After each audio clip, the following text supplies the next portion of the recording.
coordonnées polaires R θ. Donc, écrivons que le champ E est un déplacement élémentaire de delta L, longue d'une ligne sans colonnière. Donc, toujours, notre champ E et le déplacement élémentaire de L sont collinéaires. Donc, E parallèle à delta L. Alors, donc, si on applique donc cette condition-là, R باش تكون égal à K sinus au carré de θ.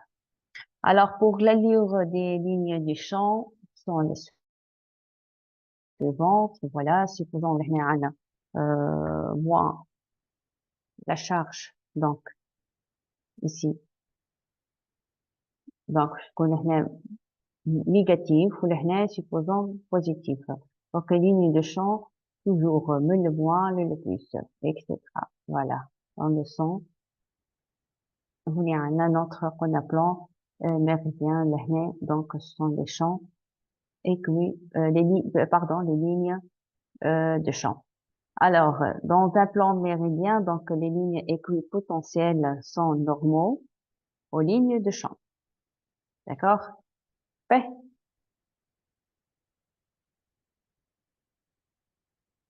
Donc, je vous l'ai suivant des L, donc Z, ils sont pratiquement collinéaires. Voilà. Alors, donc, نتعداو تو البارتي من بعد.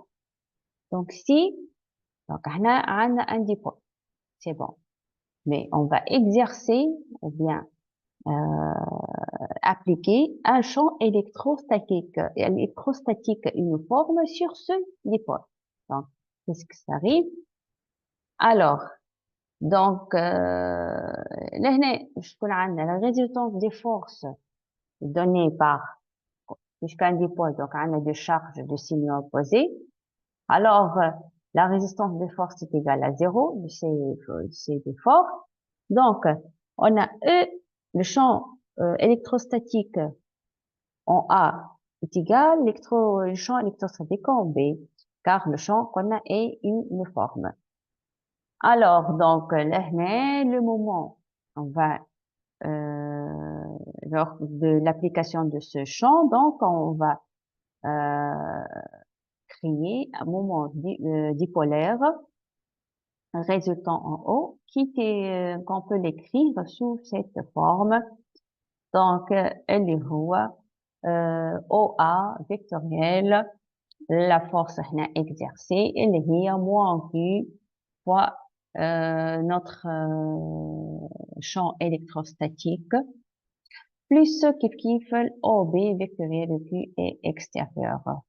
Donc, alors après, on va trouver QAB vectoriel E extérieur. Donc, notre moment est égal à toujours P, le dipôle, donc électrostatique, ici, vectoriel, notre champ électrostatique appliqué. Les actions d'un champ électrique extérieur sur un dipôle rigide, donc, se réduisent à un couple qui ne dépend pas du point d'application au choisi, hein, d'accord? Si le champ extérieur n'est pas uniforme, alors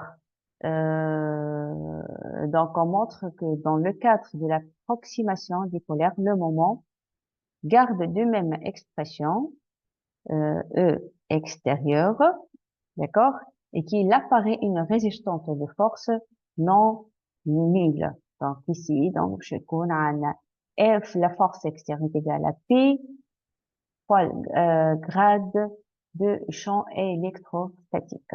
D'accord? Alors, on détermine notre cours là, du pôle par l'énergie, la shear potentielle d'un dipôle dans un champ extérieur.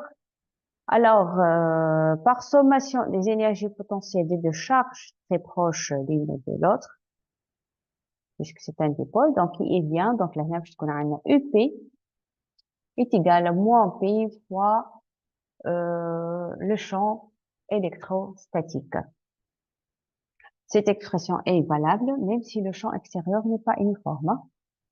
Alors, pour les positions d'équilibre, donc les positions d'équilibre sont données par P extrémement. Donc, pour P et E extérieur collinéaire, dans ce cas, on a bien que le moment dipolaire est nul. Alors, si notre équilibre est stable, donc EP, une énergie potentielle minimale, minimum, donc P et E sont de même sens. Sinon, donc EP est maximum, alors P et E sont de sens contraire, donc nous sommes dans un équilibre instable. D'accord? Alors, passons maintenant à quelques applications pour mieux comprendre le dipôle. Alors, premier exercice, par exemple ici, il a déjà donné supposons deux charges de signe opposé, séparées par distance égale à A. Donc, on a calculé le champ créé par un dipôle électrique le long de son axe. Et les deux charges, comme moins Q à un A plus Q, sont séparées par la distance A. Et après, tracer la courbe E est égale à EX. Alors, donc là, on va calculer le champ créé par ces deux dipôles électriques.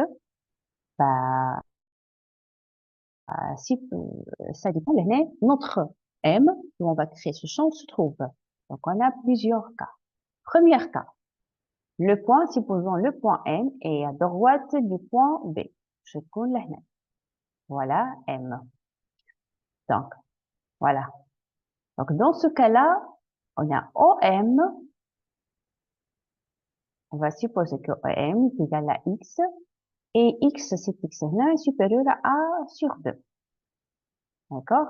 Donc, on est supposons on a un axe O, X dans ce sens-là. Donc, je te on a un A sur 2, A sur 2. Donc, alors, on a plus normalement A sur 2, l'axe, l'abscisse, pardon. Donc, X égale à plus A sur 2, moins A sur 2. Voilà. Donc, on revient là le point M. Donc, avec un abscisse X supérieur à A sur 2. Alors, le champ électrique créé par les deux charges au point M. Donc, pour première charge, donc, je compte dans ce sens-là. Puisqu'on a dit, le champ E se dirige vers le plus. Donc, je compte dans ce sens-là. B. Et pour A moins Q, donc je compte dans ce sens. D'accord? Alors, EM est égal à EA plus EB. Donc, il y a l'expression, notre expression, donc, du chaque champ électrostatique. Je a moins Q sur R, AM au carré, kif pour B. Alors, on va après remplacer l'AM, pour l'autre exercer par BM. Donc, on va déterminer ces deux distances en fonction de X. Donc, je prends pour AM égal à X